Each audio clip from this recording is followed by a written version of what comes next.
तर गणरायाच्या आगमनाची तयारी पूर्ण महाराष्ट्रासह देशात सुरू झालेली आहे। त्या संदर्भातल्या टॉप 9 बातम्या पाहूया। लालबागच्या राजाचं प्रथम दर्शन, यंदा तिरुपती बालाजी मंदिराचा देखावा साकारला। लालबागचा राजा गणेशोत्सव मंडळाचं यंदाचं 92 वर्ष। 76व्या वर्षी मुंबईतील वरळी पोलीस कॅम्पमधील राजाचं जल्लोषात आगमन, पोलीस अधिकाऱ्यांकडून गणपती बाप्पाचं पूजन।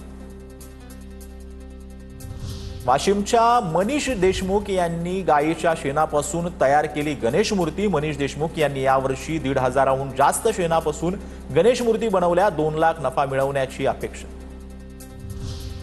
लातूरमध्येही गणेशोत्सवाची लगबग, गणेश मूर्तींनी बाजारपेठा सजल्या। डेकोरेशनचं साहित्य घेण्यासाठी नागरिकांची दुकानांमध्ये गर्दी।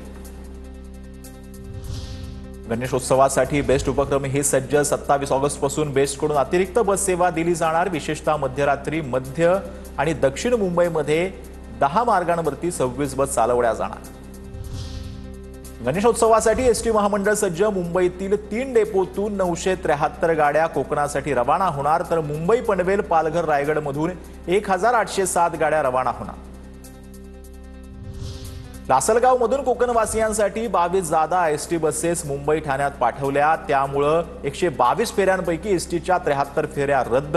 लासलगाव मधील ग्रामीण भागातील प्रवाशांचे हाल। दादर सावंतवाडी विशेष मोदी एक्सप्रेसला मंत्री नितेश राणेंनी दाखवला झेंडा। गणेशोत्सवासाठी कोकणात जाणाऱ्या कोकणवासियांसाठी विशेष ट्रेन सोडण्यात आली। गणेशोत्सवासाठी कोकणवासी रत्नागिरीमध्ये येण्यास सुरुवात। गणेशोत्सवाच्या 3 दिवस आधीच कोकणात लगबग। गणपतीसाठी कोकण रेल्वे मार्गावरती 325हून अधिक फेऱ्या।